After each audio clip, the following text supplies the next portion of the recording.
अपने मामले को लेकर बोलूं, लेकिन मुझसे हमारे पीछे बैठे हुए एक साहब कहने लगे नहीं मौलवी साहब, यहां बड़ी गलतफहमियां हैं।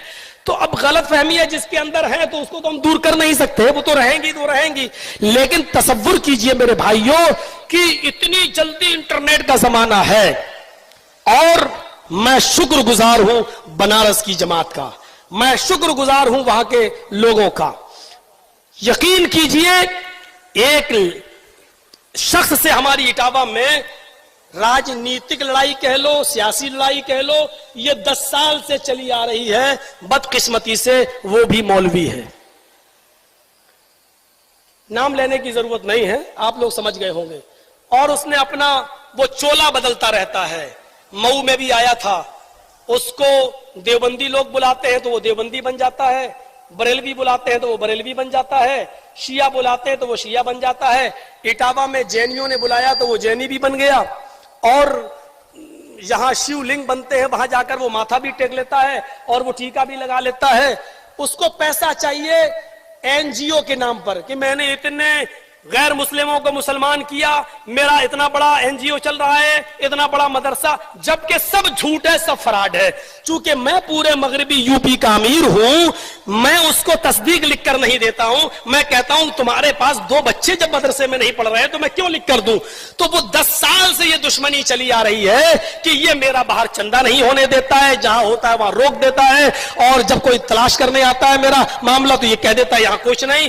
तो बहुत से मामलात में उसने हमें फंसाना चाहा, लेकिन जब कोई दाल नहीं गली तो उसने बनारस की एक लड़की को, जो दिमाग से पागल है, 6 साल से उसका दिमाग का इलाज चल रहा है, वो फजर की नमाज पढ़कर, फजर की नमाज के टाइम अजान के बाद वो निकलती है, और इटावा का वो मौलवी 4 लोगों के साथ 4 4 व्हीलर यानी 4 पहिए वाली गाड़ी लेकर गोल गड्ढा पे खड़ा हो जाता है, और उस लड़की को फोन करके बुलाता है। वो लड़की सुबह फजर की नमाज के टाइम पर गोल गड्ढा पहुंचती है, जलालीपुरे की रहने वाली है, और उस लड़की को टाटा सोमो में अपनी 4 व्हीलर गाड़ी पर बिठाकर इटावा लाता है, और 4 दिन उन 4 लोगों ने उसको अपने पास रखा। करहल, मैनपुरी और इटावा, उसको बहुत सी जगह घुमाया और उसको पढ़ाया, लिखाया, समझाया, उसके दिमाग में बात भर दी, और वो उसको यहां भेज दिया ट्रेन पे बिठाकर, और इटावा की पुलिस उसको लेकर आई। इटावा की पुलिस की दिमाग से पागल है, इसको इसके घर तक पहुंचे तो उसको थाने में लेके आई। जब जैतपुरा थाने में लेके आई तो वो 4 दिन में बहुत कुछ सीख चुकी थी, और 4 दिन में सीखने के बाद उसने जैतपुरा थाने में हमारे खिलाफ FIR दर्ज की कि मौलाना जर्जीस मेरे घर आए 19/11/2015 को, और उन्होंने मेरा जबरदस्ती मुंह पकड़ा दिन में 2 बजे और मेरे साथ गलत काम किया। लेकिन अल्लाह जजाए खैर दे उसके माँ बाप को। उस लड़की को एक तरफ बिठाल कर जब उसके माँ बाप को बुलाया तो उसके माँ बाप से पूछा कि तुम मौलाना जर्जीस को जानते हो? उन्होंने कहा कि हाँ, जलसा करने आते हैं, मैं जानता हूँ, मशहूर आदमी है। कहा नहीं, तुम्हारे घर कभी आए? कहा नहीं, हमारे घर तो नहीं आए। कहा तुम्हारी लड़की बोल रही है कि मेरे घर पे आए और 2 बजे दिन में 19/11/2015 को मेरे साथ गलत काम किया।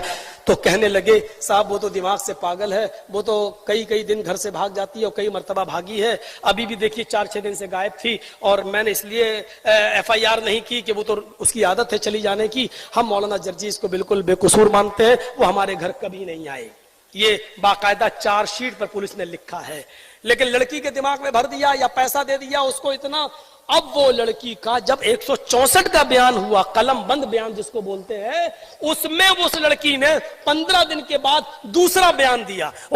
मैं कहा मजिस्ट्रेट के सामने कि मौलाना जर्जीस कभी मेरे घर नहीं आए, मुझे बनारस में जब जलसा करने आते थे तो मुझे होटलों में बुलाते थे और होटल में मेरे साथ गलत काम करते थे, और मैं 2 साल से मेरे साथ जबरदस्ती कर रहे हैं। तो जज ने पूछा भी उससे, मैडम जबरदस्ती एक बार होती है, बार-बार तो नहीं होती, 2 साल से जबरदस्ती हो रही तुम्हारे साथ? तो कहा नहीं, वो कह रहे हम शादी कर लेंगे और अब शादी नहीं कर रहे हैं। तो बस इस बयान को लिखकर उसने जैतपुरा थाने को अलर्ट कर दिया कि आप जो है तफ्तीश करिए कौन सी होटल थी, कौन सी। अब लड़की से पूछा जा रहा है कि कौन सी होटल थी, किस होटल में तुम गई हो, 2 साल से तुम होटल जा रही हो, तो लड़की का बयान है जो चार्जशीट पर लिखा हुआ है कि मैं होटल जानती नहीं हूं, पहचानती नहीं हूं, और अगर मुझे होटल तक ले जाया गया तो मैं होटल पहुंच भी नहीं पाऊंगी। अरे 2 साल से तुम जा रही हो तो होटल नहीं? कहा नहीं मैं नहीं जानती होटल कौन सी थी, मैं भूल गई। फिर उस लड़की का मेडिकल कराया गया तो मेडिकल में साफ तौर पर आया no live and dead sperm seen, जो हमारी चार्जशीट पर लिखा हुआ है, और आगे भी लिखा नो इंटरनल एंड एक्सटर्नल। ना उस लड़की के अंदर कुछ हुआ ना बाहर, यानी वो शादी से पहले जैसी थी वैसी ही है, उस लड़की के साथ कुछ नहीं हुआ। लेकिन मैं अरेस्ट स्टे ले चुका था इन तमाम आधार पर, लेकिन मुझसे मेरा वकील बोला इतना जबरदस्त ग्राउंड, लड़की एफआईआर में कुछ बोल रही है और 164 में ये बोल रही है, होटल का पता नहीं, मेडिकल में। अरे तुम्हें तो खड़े खड़े बेल मिल जाएगी, आ जाओ। तुम कौन है? अरे कैसे तुम चले जाओगे जेल के अंदर? और मैं उस वकील की बातों में आ गया, हालांकि मुझे ना कोई पकड़ रहा था ना कोई गिरफ्तार कर रहा था। मैंने सोचा इस केस को खत्म करें, मुकदमा लड़ें और बाइज्जत बरी हो। लेकिन मुझे क्या मालूम था कि ये सारे काम तो ट्रायल में काम आएंगे जब मुकदमा चलेगा। पहले तो लड़की का बयान ही सब कुछ है, पहले इधर आओ। और जैसे ही मैंने सरेंडर किया अपने आप को, वो मेरे खिलाफ इतने वकील खड़े हो गए, और पूरा विश्व हिंदू परिषद, बजरंग दल, ये सब आसाराम अंदर जा सकता है तो मौलवी क्यों नहीं जा सकता, ये वो हंगामा ना, दुनिया भर की बातें शुरू हुई। और मैंने अपने पैरों पे खुद कुल्हाड़ी मार ली और सरेंडर होकर मैं अंदर हो गया। अब अंदर हुआ तो फिर हालात ऐसे बदल गए कि 2-3-5 दिन में जमानत हो जानी थी, लेकिन फिर इलेक्शन आ गए। इलेक्शन के बाद हाई कोर्ट जब गए तो हाई कोर्ट में दुश्मन ने हमारा एक वकील खड़ा कर दिया। उस वकील ने कहा अरे ये तो बाल ठाकरे के खिलाफ बोले, अडवाणी के खिलाफ बोले, इनके ऊपर तो बड़े मुकदमे चल रहे हैं। वो हाई कोर्ट ने भी मेरा क्रिमिनल रिकॉर्ड मंगा लिया कि इनका क्रिमिनल रिकॉर्ड मंगाओ, उसके बाद देखेंगे। अब क्रिमिनल रिकॉर्ड कोई हो तब तो है, कोई रिकॉर्ड नहीं। हर थाने से मेरे पास नील की कोई थाने में रिपोर्ट ही नहीं है, सारे थानों से नील रिपोर्ट आई। हाँ, कानपुर में एक मुकदमा था मेरे ऊपर 153 का, तो वो मुकदमा उसमें मैं बेल पे छूटा हुआ था। तो हमारे वकील ने बहस की, अरे 153 क्या, आजकल शराबी को शराबी कह दो वो एफआईआर करा देता है, जुआरी को जुआरी कह दो वो एफआईआर करा देता है, तो ये कोई मुकदमा नहीं है, कोई अपराध नहीं है। तो जज ने कहा कि भाई क्या बात, कहा भाई लड़की बालिग है, कह रही है कभी घर कभी कह रही है घर, मेडिकल में कुछ है नहीं, लिहाजा उसने फौरन बेल दे दी मुझे। अब जब बेल मिली मुझे तो अब मेरा दुश्मन फिर चौकन्ना हुआ। अब तो बेल मिल गई, अब तो जर्जिस भी मेरे खिलाफ कुछ ना कुछ करेगा। तो उसने फौरन कानपुर में जाकर मेरे खिलाफ कानपुर का वारंट जारी करवा दिया। अब मैं नहा धोकर बैठा था कि आज मेरी बेल हो रही है, आज मैं रिहाई है, बनारस से निकलूंगा। तो बनारस से रिहाई तो आई नहीं, मेरा वारंट और आ गया। मैंने कहा भाई मेरी रिहाई क्या हुई? कब तुम्हें कानपुर जाना पड़ेगा, ट्रांसफर होगा। मैंने कहा क्या हुआ? कहा वहां भी कोई मुकदमा है। मैंने कहा जल्दी से उसने बताया, मैंने समझ गया पुराना मुकदमा है। मैंने कहा यार मैं तो बेल पे छूटा हुआ हूं।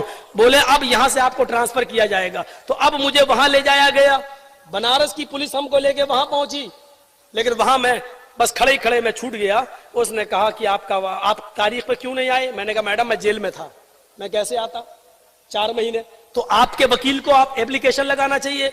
मेरा वकील बोला मुझे भी नहीं मालूम था ये जेल में थे। मेरा वकील बोला मुझे भी क्या मालूम, आपने बताया कि मैं जेल में हूं। तो कहा कि चलिए कोई बात नहीं, आपकी बेल तो होगी, आप बेल पे छूटे हुए थे, ठीक है, लेकिन चूंकि जेल से छूट रहा हूं इसलिए जेल में जाना ही पड़ेगा 2 घंटे के लिए। फिर मैं कानपुर की जेल में गया। मेरे भाइयों, इस पूरी लड़ाई में ना लड़की के माँ बाप नहीं, सिर्फ उसी मौलवी का हाथ है जो बहरूपिया है, और वो आप लोगों तक भी चंदा वंदा करने आएगा। मैं पहले बता रहा हूं कि होशियार रहिएगा, मुझे भी अब आगे लड़ाई लड़ना है, कोई कंप्रोमाइज नहीं, कोई समझौता नहीं, मुकदमा लड़ूंगा। और इंशाअल्लाह मैं पहले भी कहा था और आज भी कह रहा हूं कि मैं इस मामले में, मैं शिया सुन्नी मामले में, अहले हदीस बरेलवी सुन्नी मामले में जेल में बहुत बार गया हूं और कभी डरा नहीं हूं, होता रहता है। लेकिन 376 केस में जाना बहुत बुरा होता है। और मैं अपनी जमात को भरोसा दिलाता हूं, अपनी जमात को खास तौर पर, इंशाअल्लाह मैं आपके सर को शर्म से झुकने नहीं दूंगा। कभी इस तरीके का मामला मेरे साथ इंशाअल्लाह नहीं देखोगे। ये इल्जामात वक्ती तौर पर हैं, कोर्ट में मुकदमा चलेगा, लड़की ना होटल साबित कर पाएगी, ना होटल में एंट्री साबित कर पाएगी, ना उसके घर में हमें कभी कोई बता सकता है कि मैं कभी गया हूं, और ना मेडिकल रिपोर्ट में कोई साबित कर सकता है कि मेरा काम किसी होटल में एंट्री नहीं, कभी उस लड़की की शक्ल तक नहीं देखी है। इंशाअल्लाह सच सच होता है और एक दिन ये सूरज की तरह चमकेगा। कुछ बदलियां आती हैं और सूरज को चमकने से रोक देती हैं, लेकिन सूरज फिर चमकता है, बदलियां फिर छटती हैं। वक्ती तौर पर कुछ परेशानियां हैं। बनारस की पूरी जमात ने मेरा साथ दिया। कल का जलसा भी बनारस में ही था मेरा, जलालीपुरे में, उसी मोहल्ले में जिस मोहल्ले का ये मैटर है। लेकिन हमने एक दो मौलाना का वहां से फोन आया मेरे पास, बेटा मैं तुम्हारे साथ हूं, लेकिन अभी जलालीपुरा थोड़ा छोड़ दो, क्योंकि यही का मामला है। लोग ये कहेंगे कि मौलाना जर्जीस को इतनी जल्दी क्या है उसी मोहल्ले में घुसने की। बेटा बाद में 1 महीने के बाद कर लेना। उनकी बात मुझे भी समझ में आई और मैंने उस जलसे को मुलतवी कर दिया। अब वो रमजान की शब कदर में पहुंच गया है, लेकिन कल की ये डेट मैंने इलाहाबाद में नस्सू पहलवान को हड्डिया के लिए दे दी है और मैं